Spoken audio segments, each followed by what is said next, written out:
El proyecto incluye 20 kilómetros de autopista, 4 puentes, una entrada y una salida. La circunvalación de Baní es la principal obra próxima a ejecutar por el gobierno en función de su costo. Ninguna otra obra pretende invertir 2.200 millones de pesos en infraestructura. La licitación, o llamado a diseño y construcción de la circunvalación de Baní, nació rodeada de escándalos y próxima a ejecutar continúa con las mismas irregularidades que usted conocerá ahora. Los planos no están aprobados y no hay un diseño definitivo. La obra ha sido licitada 3 veces y el gobierno se dispone a iniciarla contra todo pronóstico de contrataciones públicas. Se trata de una obra que promete cambiar la experiencia en carretera, haciendo recorrer a quien se dirige al sur del país, una ruta paradisíaca de la provincia valdesia. En el próximo cuatrenio, entre otros proyectos, está prevista la conclusión de 10 importantes obras. La circunvalación de Baní. La obra fue prometida múltiples veces y aprobada por el gobierno, que concluyó el 16 de agosto de este año. Y desde entonces, el liderazgo de Baní no ha dejado de insistentemente reclamarla. En el año 2012, cuando entró el presidente Medina, que acaba de salir, lo prometió. Y cada vez que hablaba en el Congreso, los 27 de febrero, hablaba de la circunvalación de Baní. Hemos pasado años esperando la circunvalación y de repente se va el gobierno pasado y deja todo arreglado como para que tenga que pasar por el sur. Desclasificamos más de 500 páginas vinculadas a esta obra para descubrir un clandestino manejo de adjudicación y violatorio proceso de contrato.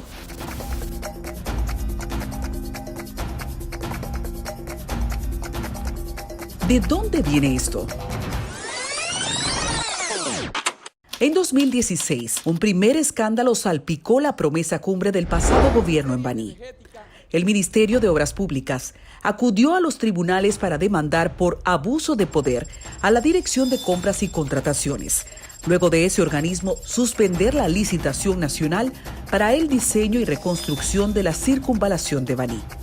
Tras leer el documento de 20 páginas, sorprende la cantidad de anomalías halladas por Compras y Contrataciones. El pliego de condiciones no daba un rango estimado para el presupuesto. Llamaba a licitación de una obra millonaria sin tener fondos asignados. Como resultado, presentó solo 20 millones de pesos como fondos certificados. El llamado a licitación se hizo sin tener un estudio de impacto ambiental. El pliego a presentar contemplaba más de 150 partidas, en las cuales se debía especificar cantidad, unidad y precio. Era imposible dar respuesta a esa demanda sin un estudio de impacto ambiental. Sin esas autorizaciones, la oferta presentada no tenía base científica ni era económicamente sustentable. La licitación 001-2016 fue suspendida. La suspensión por parte de Compras y Contrataciones provocó que Obras Públicas se sintiera desafiada. Según el informe, la primera licitación violaba el sentido mínimo de economía del Estado. Era imposible para cualquier participante presentar números honestos sin saber cuál era el tipo de suelo y sin conocer el impacto ambiental. Por ende, cualquier contrato sería remendado en el camino e incrementaría por mucho el presupuesto. Adicionalmente, con tantas imprecisiones, Obras Públicas quedaba en su facultad de decidir quién era el ganador. El exdirector del CODIA y especialista en guía de construcción de carreteras, ingeniero José Espinosa, nos ayuda a entender. Si no se hace un estudio de suelo, ahí viene el problema de que la obra empezó con 10 y termina con 100. Porque el movimiento de material, dependiendo del lugar, de la topografía, del terreno por donde vaya a pasar la carretera, puede llegar hasta un 40 y un 50% del presupuesto de la obra. En 2017, la circunvalación de Baní, aún sin iniciar, vuelve al debate en un segundo expediente. La turbia elección de un ganador para construir la vía. Fue seleccionada la empresa Ecosisa, propiedad de Arquímedes Cabrera. El empresario Roberto Modesto, propietario de Grúas Modesto, presentó ante la justicia un contrato del 2002, cuando le fue adjudicada la obra, y acusaba a Obras Públicas de anular su contrato de manera ilegal.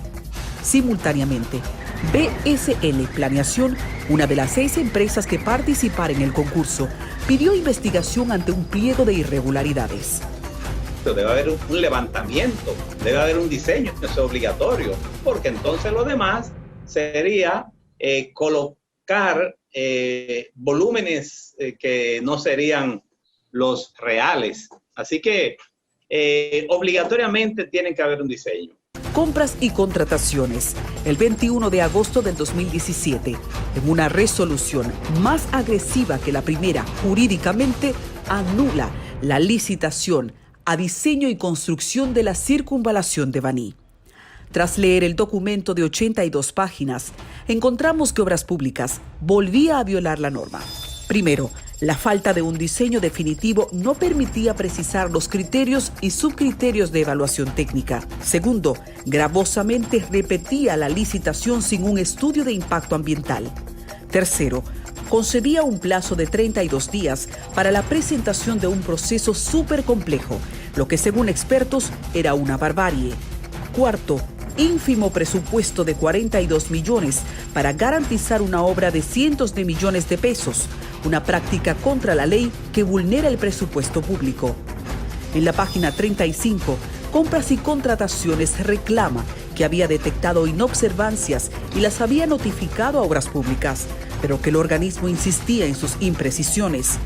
Ordena notificación al Ministerio de Economía, Dirección de Presupuesto, Contraloría y Cámara de Cuentas para que no se erogue ningún dinero a favor de esa obra.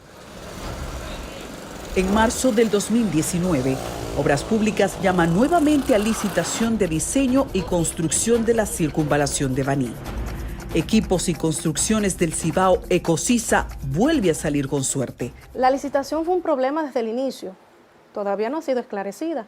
Creo que incluso todavía está en los tribunales. Sin embargo, pues el municipio de Baní, quienes nos representan entendieron que debía aprobarse a vapor sin tomar en cuenta absolutamente nada, ni la licitación, ni el proceso, ni siquiera cuál iba a ser algún tipo de remediación, nada.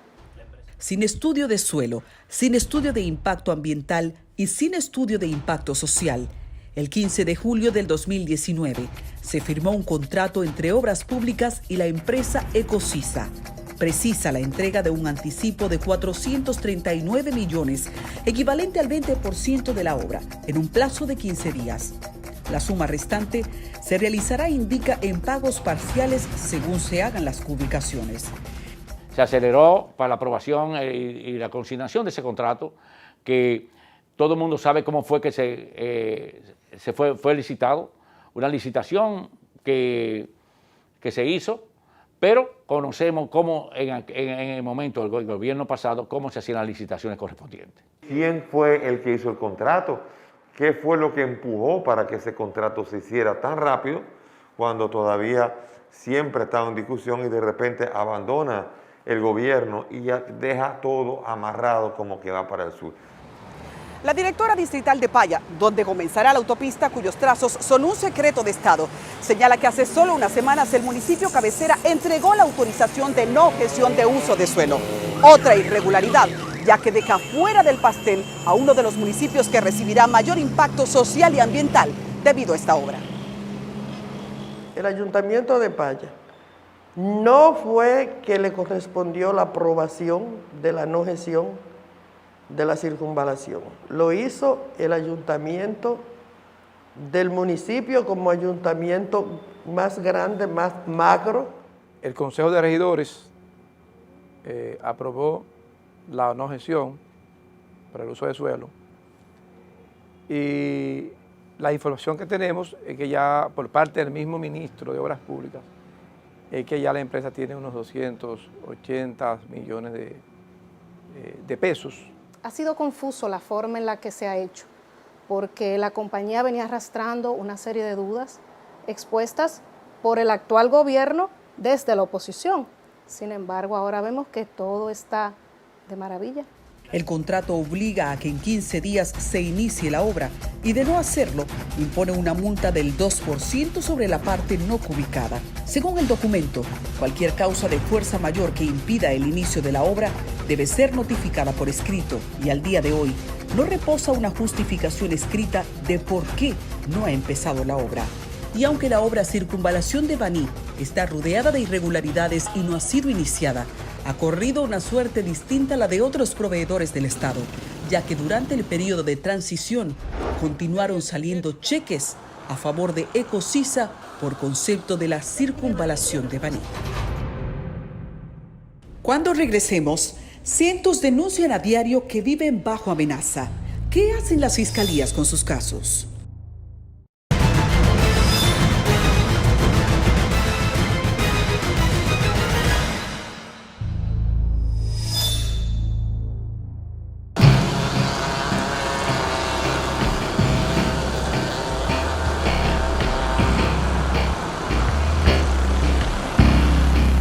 Cientos en el país denuncian a diario que su vida está en peligro porque alguien los amenaza.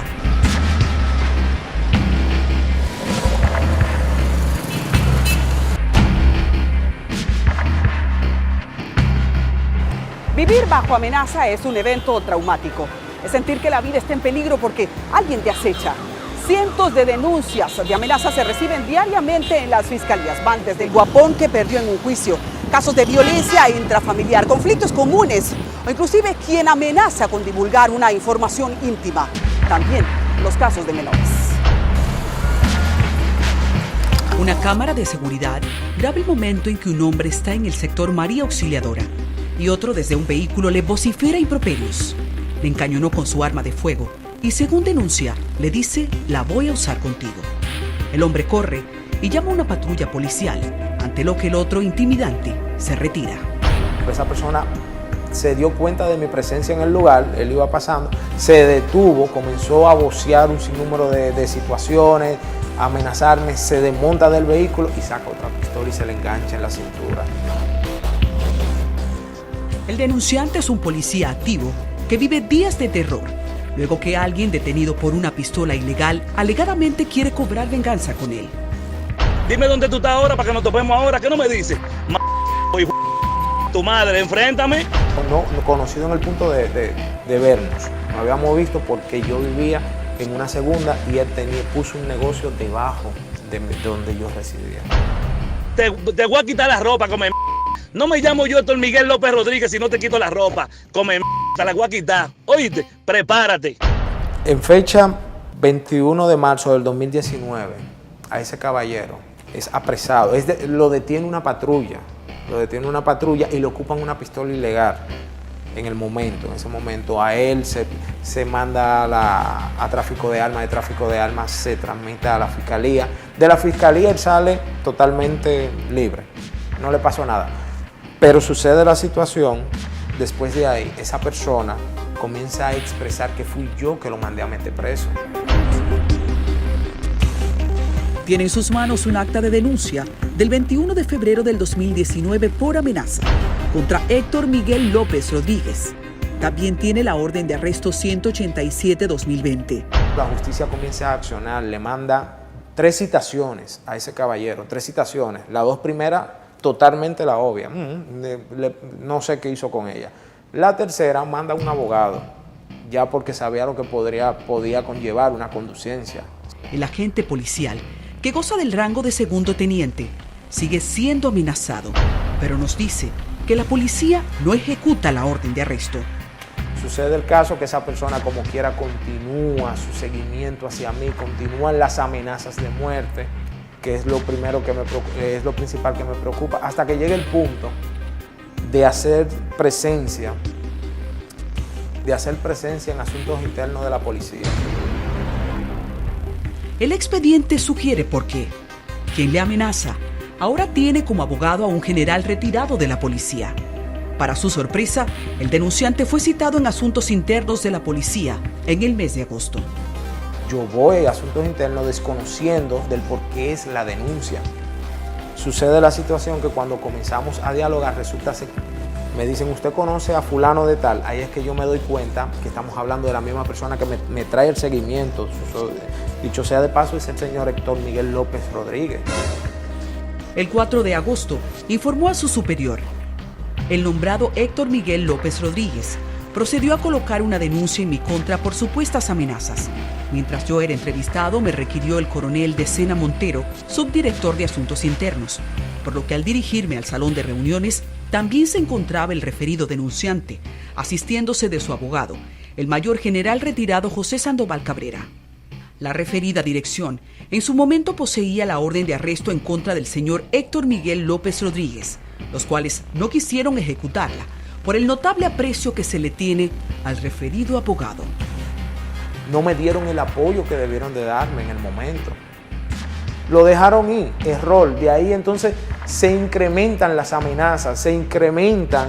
Yo después de ahí he tenido que andar con mirojos. ¿Por qué con mirojos? Porque siento que en cualquier momento, como él ha expresado que me va a mandar a matar, de que me pueden tirotear en cualquier lugar. Asombrosamente, contra Héctor Miguel López Rodríguez pesa la orden de arresto 217-2019 por violencia intrafamiliar, una que nunca se ejecutó. Mucha frustración y mucho temor. ¿Por qué? Porque ya en el último contacto que nosotros tuvimos, ellos prácticamente me mandaron un metamensaje, por utilizar ese término. Hablaron de mis 2 hijos. En la reunión con Asuntos Internos, ellos mencionaron a mis 2 hijos. No, porque él tiene 2 niños, o sea, como dejándome saber a mí, óyeme, nosotros sabemos que tú tienes 2 hijos y sabemos dónde viven esos 2 hijos. Aparte de eso, las amenazas de muerte, ya yo estoy en una situación que no sé qué hacer. Tomamos como referencia de investigación la Fiscalía de la provincia más poblada del país, donde cada día 52 personas denuncian que alguien les amenaza. De unos años acá todo el mundo sabe el nivel de convulsión y los problemas que tenemos. Lo que sí ha habido es que el usuario ha tenido mayor acceso. Por ejemplo, nosotros hemos habilitado nuestras páginas de Facebook, Instagram y actualmente estamos proyectando también el YouTube y cualquier otra vía de red, el Twitter también, en donde la gente puede hacer denuncias de manera privada, de manera anónima, sin tener que ser identificada ni nada, y luego es contactada por nosotros y le damos respuesta.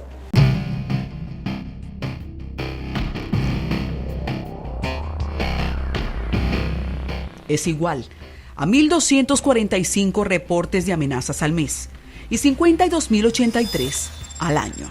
Un patrón que se mantiene en 2017, 2018, 2019 y aunque con alteraciones por la pandemia, muy alto en el 2020.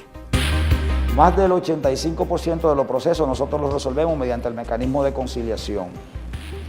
Podría usted interpretar, o cualquier persona, que a lo mejor si conciliamos el proceso es una forma de evadir el acceso a la justicia para quien ha elevado una acción. Sin embargo, no es así. El Código Penal reconoce que vivir bajo amenaza es un trauma que roba la paz y la seguridad. Las debilidades que hay la aporta el sistema de la prueba. Básicamente el Código Procesal Penal es un código demasiado garantista, pero de los derechos de los imputados. Al que se le acuse de la comisión de un delito, hay que probarle más allá de vivir toda bajo duda el terror de la razonable que amenaza él cometió ese es delito. una de las experiencias Entonces, más eso traumáticas. de una u otra manera, y hay aunque familias es una garantía, que han vivido pero con también es esa una carga debilidad para por el meses. sistema. La víctima siempre va forzada. Por lo que impone penas. Según lo prevé el artículo Para este padre, 305 con muchos y proyectos de vida con su del hijo de Código 9 Penal, años, la un día el pena mundo se le mínima vino impuesta por abajo una amenaza al es de enterarse de que un 1 año y la compañero de pena juego en máxima es de clases 2 de años. béisbol lo Pero violaba básicamente sexualmente. también Yo el nunca, juez a tiene partir que valorar de que los mi hijo, elementos de prueba que todos los sustentan esa ejercicios amenaza. y todas las Cuando declaraciones regresemos, que mi hijo hay algo claro, el padre del otro menor está preso por homicidio. Miré esas personas, nunca la provoqué y nunca nada, inclusive el niño a mí me voceaba cosas. ¿Entiendes? El niño a mí me voceaba cosas y mi hijo estaba siendo intimidado también. El supuesto violador era un adolescente y nada más y nada menos que también vecino. Yo sabía ya que el niño no era imputable porque era menor de edad, ¿verdad?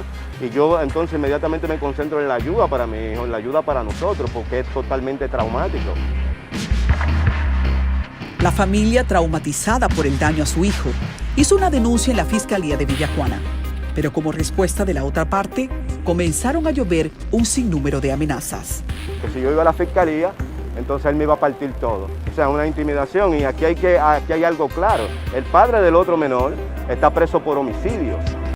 Fiscales e investigadores establecen que la amenaza puede ser muchas veces producto de la ira momentánea, pero la amenaza es tan seria en materia criminal que nunca puede ser tomada como poca cosa. Detrás de muchos asesinatos hubo una advertencia. Por eso los fiscales están supuestos a actuar en un plazo mínimo. Cuentan que el trauma ya no solo era sexual. El niño tuvo que ser retirado del juego y de la escuela.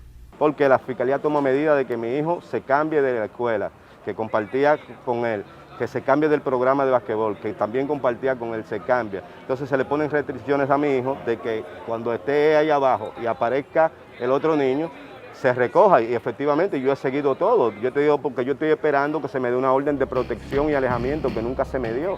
La intimidación llegó a ser tan insistente y agresiva que la familia tuvo que abandonar su casa.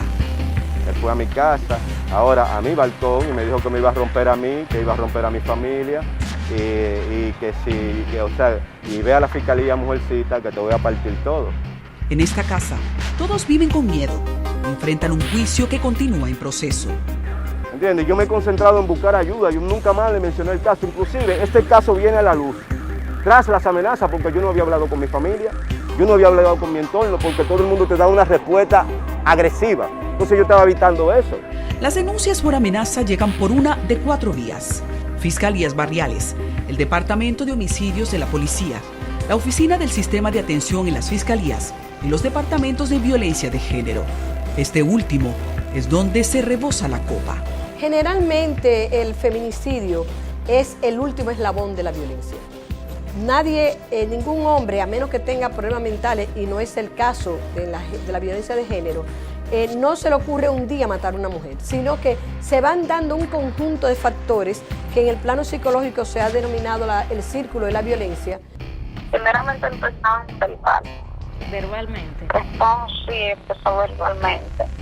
Después fue que ocurrió los hechos, que cuando los hechos ni siquiera él tenía problemas conmigo ni nada. Ese día él estaba hasta comiéndose algo que yo le había dado. Y yo le dije que me iba a trabajar, que estaba hablando con un muchacho y de repente lo veo que sale detrás de mí, a machupazo así de la nada, sin decirme nada. Realmente es una realidad que no podemos estar ajena a ella, que la violencia de género e intrafamiliar es uno de los tipos penales que más genera denuncias por amenazas, pero no la amenaza que ya dijimos que está en el 305 del Código Penal, que son de penas correccionales y que son de acción pública e instancia privada. Es una amenaza grave, ya por el hecho de las partes que lo involucran. El Distrito Nacional es la capital económica del país. La Fiscalía lleva una carga pesada. La amenaza no siempre se ejecuta, pero quien amenaza hace ya su primera demostración de atacar. En materia de amenazas no siempre son de muerte, destaca la fiscal Magali Sánchez. Así que trata de identificar a diario casos que son abandonados para distinguirlos de los que podrían terminar en desgracia. Casi siempre, dígame bien, una de las dos partes amenaza, más la que perdió, amenaza al contrincante cuando sale del salón de audiencia. Nace ¿qué? Una denuncia en el sistema de atención por amenazas. Llega al departamento de homicidios, que es el departamento encargado de investigar los tipos penales de amenazas. Llamamos a las personas, lo notificamos. Un promedio de 16 personas al día busca apoyo porque alguien le amenazó, lo que es igual a 352 casos al mes. Amenazas comunes son infracciones de acción pública a instancia privada. ¿Qué significa esto? Que el Ministerio Público solo se activa con la presentación de la denuncia o la querella. Pero, ¿qué pasa cuando se activa una denuncia de amenaza? Violencia de género e intrafamiliar, que está tipificada como un agravante en el artículo 309, numeral 3, literal E, que establece que si las violencias de género o intrafamiliar se realizan amenazas, constituye un agravante cuya pena sería de 5 a 10 años. Es lo que debería ser, pero no siempre ocurre.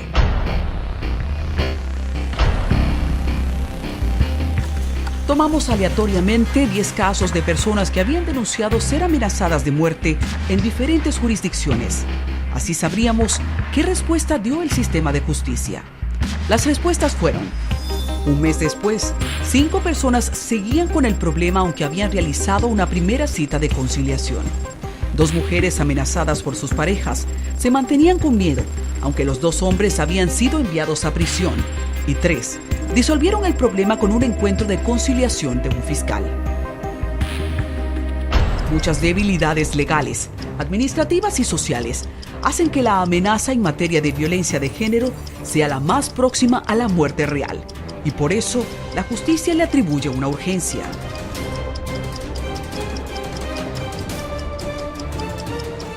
Mientras para muchos, una respuesta puede ser peores sanciones en el nuevo Código Penal, en la práctica, cientos desesperan en el miedo y demandan respuestas rápidas antes de que sea tarde.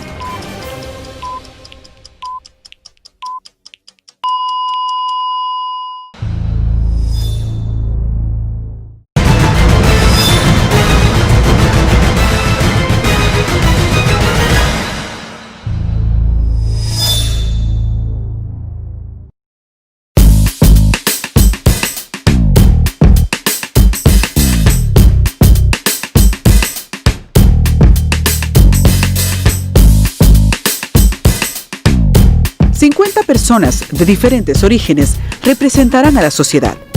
Han sido invitados a participar en una investigación en la que, sometidos a diferentes estímulos, buscaremos respuestas a nuestros principales desafíos sociales.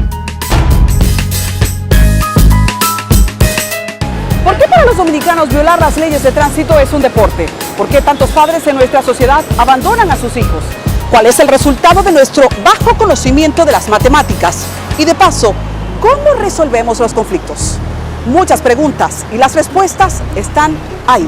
Por eso, hemos decidido hacer nuestro laboratorio de cerebros.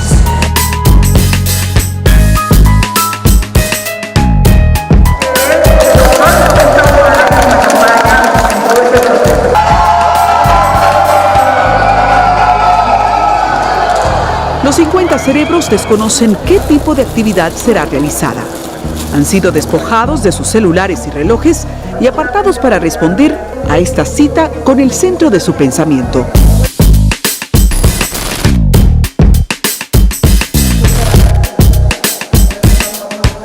Para este reto, hemos invitado al doctor en conducta humana, Mario García. Es un catedrático argentino, investigador del cerebro y escritor de Mi cerebro, mi yo y mis relaciones, así como Mi personalidad indomable. El grupo participará en una serie de estímulos mentales y aplicaremos tests para identificar qué motiva sus comportamientos. Teníamos un grupo de 50 muchachos, ¿verdad? La inmensa mayoría eran jóvenes. Y quiero darte algunos datos interesantes sobre esos jóvenes. La inmensa mayoría de ellos eran jóvenes universitarios y había muchísimos graduados licenciados.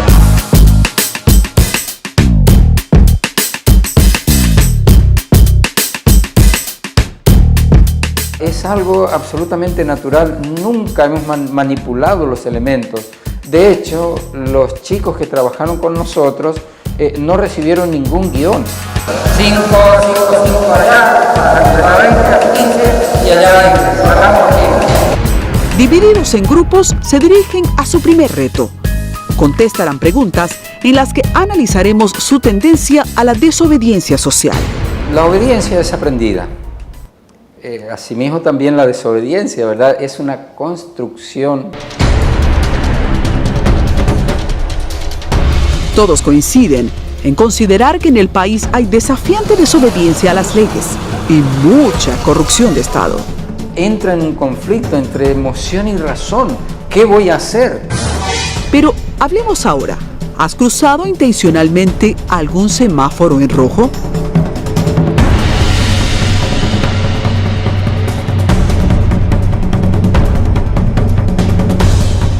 Nuestros 50 cerebros tuvieron que responder muchas preguntas. Una de ellas planteaba si habían cruzado intencionalmente un semáforo en rojo. Para nuestra sorpresa, 72% dijo que había cruzado un semáforo en rojo. Es una cifra que crea tendencia. ¿Qué ocurre? Que los dominicanos tenemos tendencia masiva a la violación de las leyes.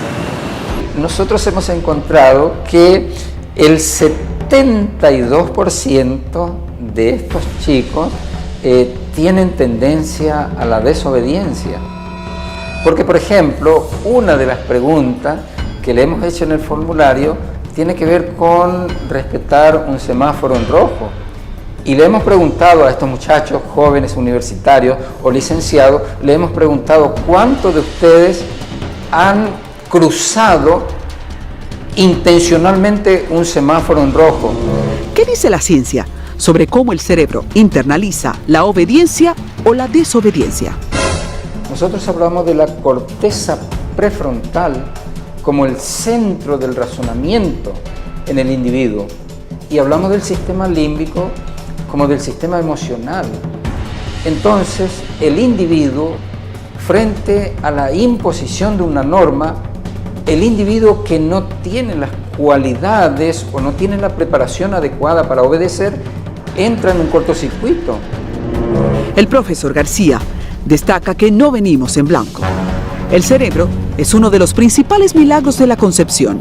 Para darte un dato muy preciso, a los 29 días después de la concepción, cuando el embrión es del tamaño de un frijol, hablo de 2,5 centímetros, ¿verdad? Una cosita tan pequeña como de un frijol, ya comienzan a formarse el cerebro y la columna vertebral y el corazón.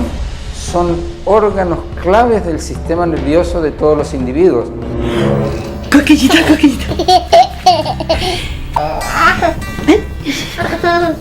El cerebro crece con el aprendizaje. El sistema nervioso se fortalece con el aprendizaje y con la práctica, con los hábitos.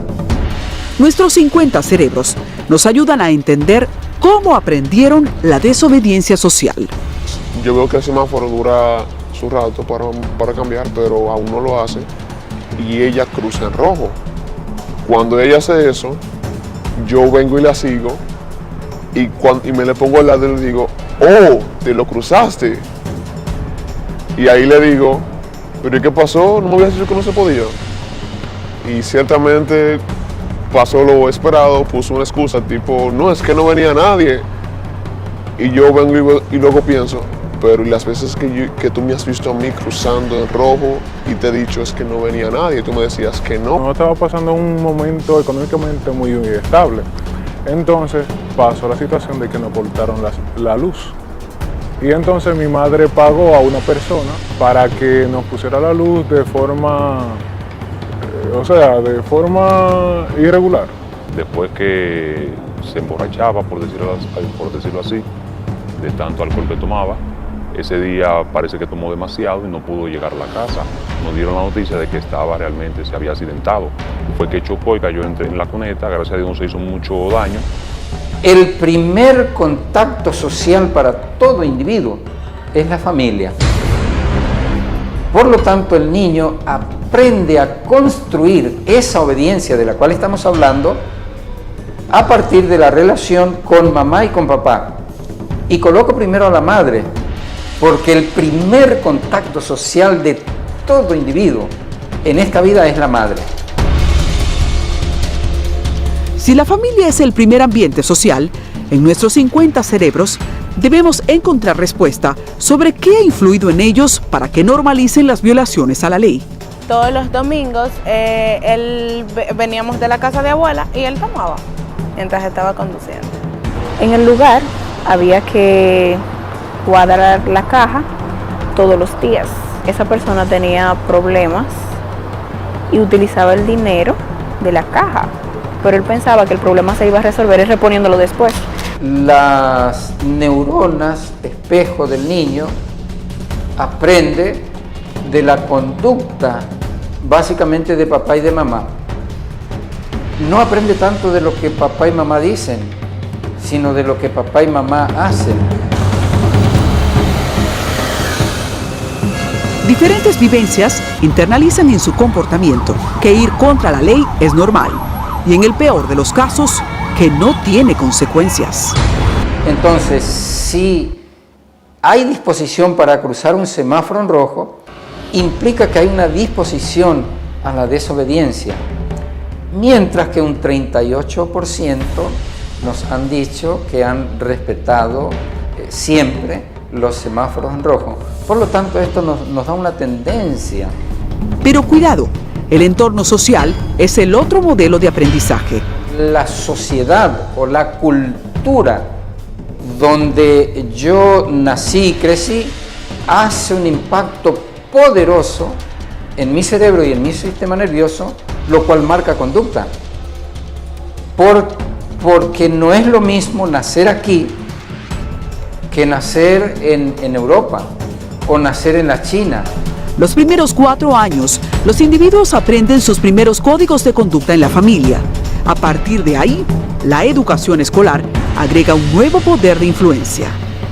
La familia, luego la familia extendida y luego la sociedad y entonces la cultura. Todo es una cadena de informaciones que se van fundamentando y a medida que se va creciendo y se va desarrollando, entonces cada vez ese aprendizaje se hace más firme por el hábito, ya sea de escuchar, de ver a los padres y a la sociedad actuar. Ante las evidencias, llegamos al punto más interesante. La corteza prefrontal es el centro del razonamiento y se fortalece con la educación y con la práctica. Entonces, ¿cuán educados estamos desde el hogar y desde el Estado para ser buenos ciudadanos que respetemos las leyes? ¿Es posible hablar de regeneración de la conducta individual o colectiva? Está comprobado que el cerebro es dinámico y se construye mediante la plasticidad cerebral, que tiene que ver con las conexiones sinápticas. Plástico, o sea, plasticidad viene de plástico, algo blando, algo que puede ser maleable. Esa plasticidad es la apuesta a lo que la ciencia dice es la única solución: terapia cognitiva conductual. Pero científicamente no solamente es útil el castigo. Está comprobado que la escuela cognitiva conductual trabaja con premios y castigos. Entonces las autoridades están utilizando solamente el castigo. No estamos utilizando la ciencia, los datos de la ciencia en plenitud. Que nosotros no tenemos play y le ganamos al homicidio. ¿Cuál es el mejor equipo de la pelota dominicana? La próxima semana, 50 cerebros volverán a nuestro laboratorio de investigación humana.